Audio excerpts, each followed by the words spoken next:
Yeah, I mean, SEC is a tough league. I mean, that team's only won one game in the SEC, and you saw how tough it was to get a win. Got to give a ton of credit to Mississippi State.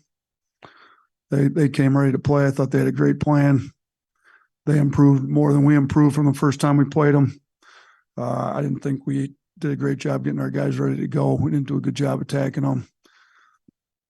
We didn't start the game like we needed to, but I give our guys a lot of credit in the second half. They found a way to get a win in a tight game. We haven't had very many tight games, so it's not the worst, but we had to figure out how to win a close game, especially when you're down. I told our guys 2 years ago when we won the SEC championship, in the tournament, in the semifinal, we're down 15 to Tennessee. You got to figure out how to win games that aren't going your way. I mean, we shot 18% from three and couldn't buy a bucket, and still figured out how to beat a pretty good team. I mean, I know their record doesn't say they're good, but I still think they're a good team. I think they're going to upset some people. They play really hard. They had us down 10. So they had us down 11, I think, at one point. So it's a quality team, but at this point, we'll take a win. Yeah, you mentioned this is not the worst to have a close win. What are the specific things you want your players to take away from a night like this that can help in the postseason? We told them, one, they got to be ready to go out of the gate. We chart blue-collar points. They had us doubled up in the first 2 4-minute wars. I think we played hard enough. Mississippi State was playing harder than we were to start the game. So then when you're not playing hard enough, you're not getting stops on offense, you start to struggle a little bit. I think when your defense is great, you kind of just lose yourself in the game. The offense is easier. You get some easier buckets in transition. So they kind of compounded. I thought in the second half, we played a lot harder. The beginning of the half wasn't great on offense. We had, I think, 4 turnovers in the first 4 minutes. So, but I thought we were playing harder. And then eventually we played hard enough, got enough stops, got out in transition, hit a few transition buckets, got some easier looks. The offense started flowing a little bit more, but I mean, it was not a great offensive game by any stretch for us tonight. How big was JQ tonight on offense to kind of get the offense going late in the second half on that run, whether it's facilitating the ball or scoring himself? Yeah, he was huge. I mean, he can shoot, so they couldn't really sag him as much, and they try to switch. I thought he's got some explosiveness to get in the paint, make plays happen. He hit the 1-3. He hit some drives going in. He made his free throws for the most part. I think he missed the one layup. He's 5 of 6 at the line. So, he had 4 assists and only 1 turnover. I think you're starting to see he ended up leading us in scoring tonight, on a night when we needed some scoring help. They did a great job on Brandon and Sears. We needed somebody to step up and score the ball, and JQ's been able to score for us pretty well in the past. We needed him tonight. So, we needed everybody. I thought Pringle played well. I maybe should have got him a few more minutes, but, he scored 7 points in 8 minutes. He was 3 for 3 at the line. Those free throws were big. This is a guy that struggled in the past. He's worked hard to correct his free throws, and we needed every last one of them tonight. So there's a couple of guys that maybe hadn't played as big a role as we needed. Noah Gurley, I thought, gave us big minutes late in the game and closed the game for us. So we got it's the thing about this team is we're deeper. We got some depth. We can use it, when we need to, and we had some guys step up tonight. Yeah, you just kind of got into that a little bit, but you went to the bench pretty early. Brandon was out of the game in the first 4 minutes. Just what were you looking for, from the bench at that point? And also, what did you get from Dom Welch, 2 for 3? Yeah, it was great to see some shots drop for Dom. That one at the end of the half was big, cut it from 10 to 7. We know he's a shooter. He's been practicing really hard, trying to get him some minutes. The Brandon, I didn't really take him out for doing anything wrong particularly. It's just, I think there was 16:40, if I remember right, to go. We were coming down on defense. He just picked up a foul. I figured I got him right back in at the media. I just figured we could save him a possession or 2 on defense, try not to get him in foul trouble. I know we're going to need him.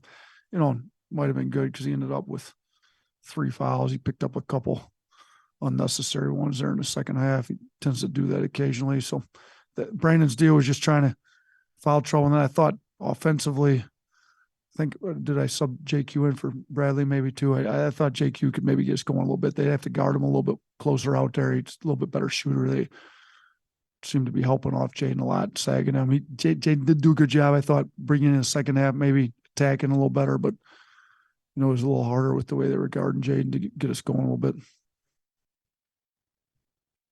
Coach, how would you assess the defensive performance from the first half to the second half and the improvements that were made there?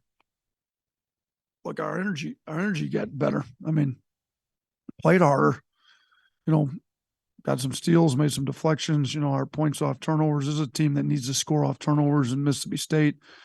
They had 9 off turnovers. We had 22. I think a lot of those came in the second half. So I think it was a deal where our guys realized, we're down 7, and I think we got down 10 again in the second half. Like, this isn't an easy game. We got to pick our energy up. Now, it's disappointing that we had to pick it up. It should just be there from the beginning, but we picked it up. We figured out a way to get a win. And, if you're going to win an SEC championship, you got to win some games that you don't play your best. And we figured out a way to get a win. Our defense in the second half, I think, was what did it. You talked about it at the end there, but you said the team needed to pick it up in the second half. Is there anything that you said in the locker room to kind of inspire the team to play a little bit harder, or was there anything that was said during that time?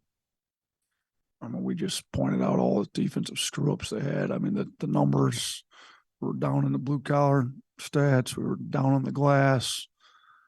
Just based, there's nothing profound. We just said we got to play harder. Like this, we told you at the beginning, told you coming in, this is a hard-playing team.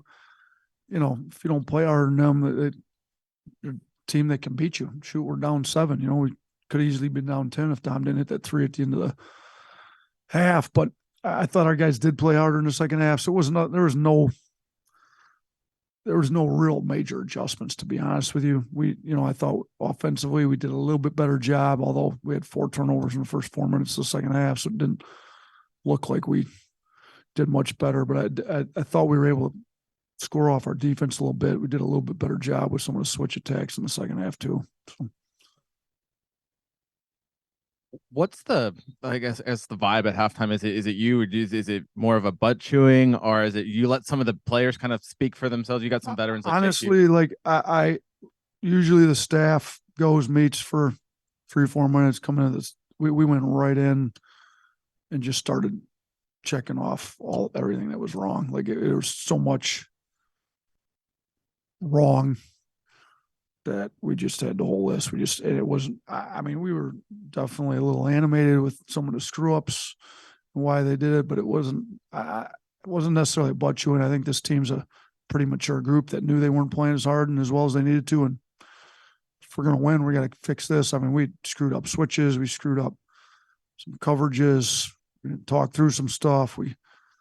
Offensively, some of our turnovers were not good turnovers. So there's plenty of stuff to fix. We went through it, told them, go out and get yourself a good warm up. We got to be ready to go. And I think you saw them at kind of the end of the half. They had a little longer meeting there. I think that's when they got together and we got picked this thing up. So we got pretty good leadership within the team.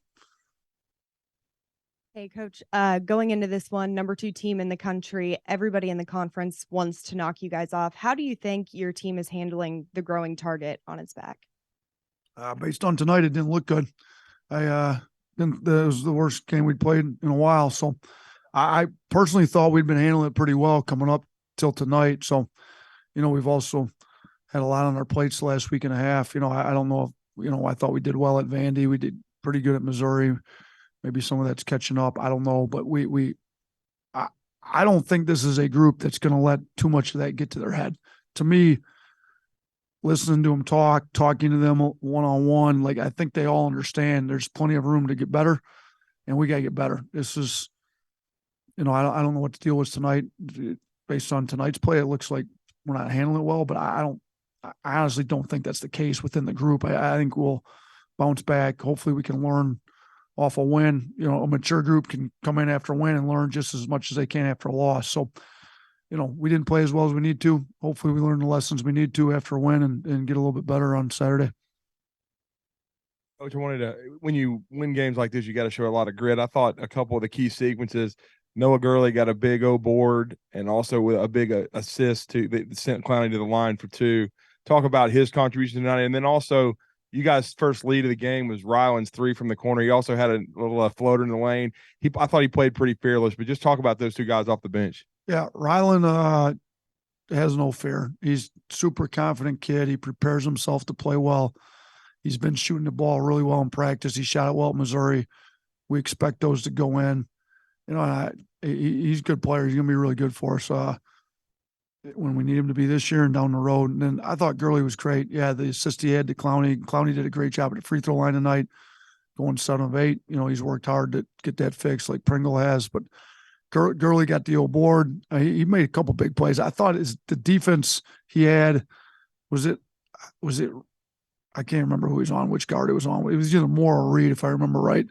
Thought it was really good for like 10 seconds, and he just reached in at the end. But I thought you could tell he was ready to go, moving his feet, sitting down guard. And so we need some veteran guys that maybe aren't playing huge minutes. Just come in. Thought Dom and Gurley both did that for us tonight, in my opinion. 2 questions. The first one, going back to depth, with about 10 minutes left in the first half, you're down 18-9, and you subbed in your 10th and 11th player that had played to that point. Looking for a spark for as far on the bench as you need to at that point, or does it just speak to how confident you are in those guys? Yeah, which 2 guys were, though? I don't remember which 2. The last 2 were Burnett and Pringle. Yeah, so Burnett's obviously been a starter for us, so I definitely have some confidence in him. I thought he's a great kid. I thought he was a little antsy to make a play, gambled on defense, and then they kind of punched it to him. You know, he gave up 2 buckets. But we've got a lot of confidence in him. He's got to get some game reps. You know, hopefully we can get some separation from some teams and he can get back in game mode. And then Pringle played well against these guys last time, and he's been playing well in practice. I mean, a lot of that with some of those guys that don't play heavy minutes, how well are you practicing? Thought Pringle's been really good in practice. I thought he got himself ready to go. He played pretty good against these guys last time. Charles wasn't playing great. I thought Clowney was struggling a little bit, and you know, let's go with Pringle and see what he does. I thought he gave us pretty good minutes there in the first half. And the second question, Quinterly took 2 mid-range jumpers. Does that hurt him on hard hat points? We don't take away points on mid-range. The one got blocked, so obviously that wasn't a good one. The one he made, I thought that was a good shot, to be honest with you. So, you know, if they're open and the bigs just drop back, like, he's a good shooter. Go ahead and pull up and shoot them. Let's not shoot the ones that get blocked, though. Those probably aren't good shots. They get blocked.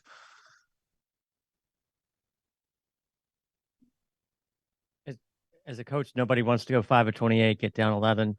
But for a team that kind of made things look so easy, I mean, as a coach, do you kind of like relish to some extent a game like that? Yeah, I mean, not happy with the effort for 40 minutes. Not happy with a lot of things in the game. But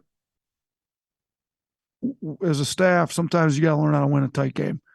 And you can't generate that in practice. I mean, we've been doing into game situations knowing that I've told the guys, like, we're going to have to execute some late game stuff. We're not going to be able to blow everybody out by 20 plus points. It's not the way it works, you know, in SEC play. So we've been working on it in practice. There's no way to emulate real game situations, though. So I thought we did a good job being down 10 in the second half, coming back, getting the lead we got.